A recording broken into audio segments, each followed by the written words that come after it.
عليكم ورحمة الله وبركاته معني wanaagsan waqti kasta oo wanaagsan oo joogtaan kusoo dhawaada maantii wararkeenihan xildhibaan maxamed abiib oo ahaa xildhibaaninta ugu caatimsanay oo wax badan misane dala maarta daaca badan ku hayeen misane ee kasoo horjood badan madaxweynaha iyo dhaliilshiisa misane waxyaalo badan bariyaha bulshada kasoo muuqdeen in muddo ahba ayaa maanta la wareystay isagoo waxyaalo badan misane arrimo badan dhex galay misane arrimo badan meeshii ka shaaciyay ayadoo ay ka koob tahay macnaha sidii maaragtay dhibka uu dhacay ee qaatumo loo qabsaday maaragtay dhulka lagu duulay misana dowladda Somaliland ay ka fiirsanin dhulka tirsan oo ayaga ka mid ahaa intaasoo sano mise 30 sano ka mid ahaa oo ay ayaga xukumayeen oo shacabkooda ahaa hadii ku joosteen inay maaragtay qalad ay ku ahayd inay laayaan misana ciidan u dirsadaan misana maatadii iyo ummadii meesha ku laasas maaragtay lagu laayay inay qalad ku ahayd macnaha iyo sidii loo barakiciyay inay marnaba go'aan madaxweynaha iyo wax taleexuma ka imaatay dhinacaas taliska mise maartay xukuumadda mise dowladda sideedaba in lagu wada raacsan yahay ayuu sheegay teeda kale wuxuu ku eedeeyay macnaha maartay xildhibaaninta kale mise dowladda xubnaheeda kale oo kala duduwan inay marnaba ay ka diideen dhowr jeer oo uu keenay ra'yi inay tahay madaxweynaha loo yeero maartay hal laga maartay hal su'aala macnaha wax kasta oo maartay dhibka iyo dhibaatada wadanka haysato hal su'aalo hal laga wareysto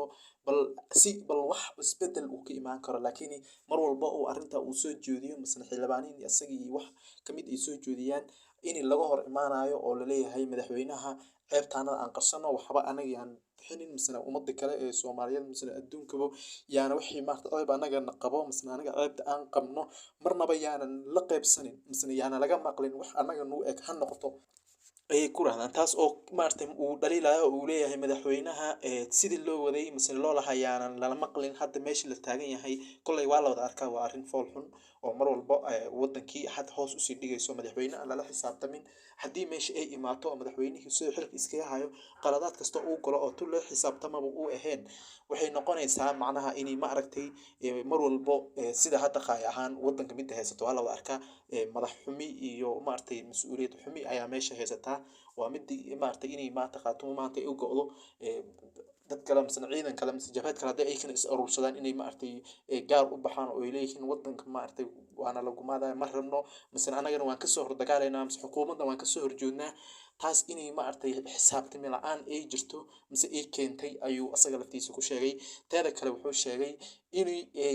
wadankii dad u umaaday inay shaqaystaan oo jeebkoodii ay u shaqaystaan oo lacagta ay u shaqaystaan jeebkoodii caruurtooda ma ogi wadan dad way u umaaday mise dadka xukuumadda hayo mise dadka dowladda meelaha ugu muhiimsan ka shaqeynayo inayba yihiin dad calooshoodu shaqaystayaal ah oo marnaba dadka Somaliland mise dalka Somaliland wax qadiyad mise wax xanuunba aan ku haynin ayuu ayada lafteeda meesha ka dhawaajiyay kulay wayna muuqataa hadii wax kale oo maartay meeshii taalo oo hadda kale oo nin hadda madaxweynaha wuxuu yahay madaxweyne ku xigeenkiisa mise dowladda kale mise maartay way weyn tahay dowlad markii lagu leeyahay waa meel maartay intaas oo madax ay isku imaataan intaas oo dhan hadii laga aamusay oo arrintii la isku raacsanaa oo dhibkii madaxweynaha hadii go'aanka uu ka imaado madaxweynaha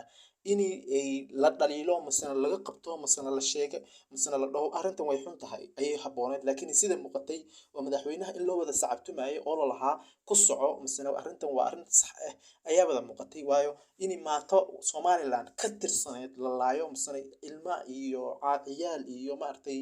bilcaan iyo maamooyin iyo duqay dad la barakicay iyo wadanka la burburiyo kulay waxay u egtahay mas'uuliyad xumi iyo wax aan iska qabanaynin oo la isku fiirsanayo la iskuna sacabtumayo taasna hadii kulay waa la arkaa Somaliland meesha dhigtay teeda kale wuxuu sheegay oo arrimihii uu maartay warkiisa kamid ahayd inuu asaga laftiisa uu musharax u yahay misna uu soo sharaxayo oo madaxweyne asaga laftiisa uu isku sharaxo misna uu noqdo wadanka uu u baahan yahay misna uu rabo maadaama wax kale oo marka ayada uu ku haleynayo misna wax kale oo marka ayada uu leeyahay kan baa ku dhaamaa mise kan baa shuu wadanka wax ka qaban lahaa oo dadka oo dhan kii mucaaradka iyo kii maartay dowladda hayba ay ku digood isku far yihiin ku kastaba oo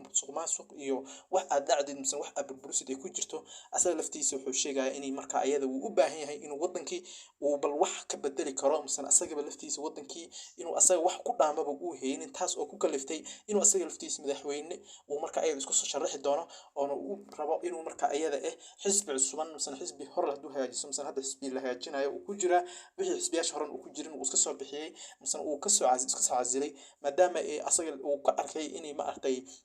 wadanka ay jecel ay u qabin oo ay ka tooda un ay marka ayada ay u ordayaan hadday macaarad yihiin hadday marka ayada dawlad ku jiraanba markaas taas oo ku kaliftay teeda kale wuxuu sheegay inay ma aragtay ciidankii ay tahay macnaha ciidan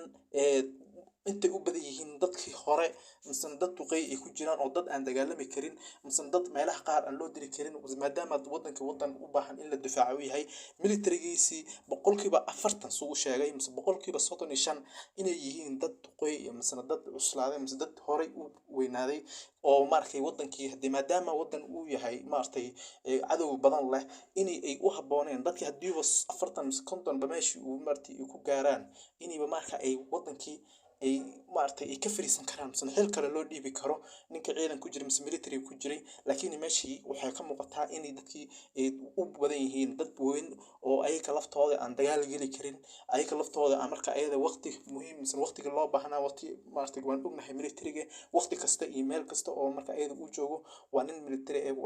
waa nin gaad iska hayo waa nin wadankii u dagaalami karo waa nin fudeedkiisa iyo xoogiisa mar walba inuu qabo loo baahan yahay laakiin meesha hadda wax ka muuqata mise uu sheegay inuu dadkiiba uu dad weyn ay u badan yihiin taas oo keentay mas'uuliyad xumi mise wadankii oo marka ayada iniba wax danba iskaga galay aan jirin madaxweynaha haduu yahay iyo ku kalaba haduu yahay oo wadanka mas'uuliyad ka hayo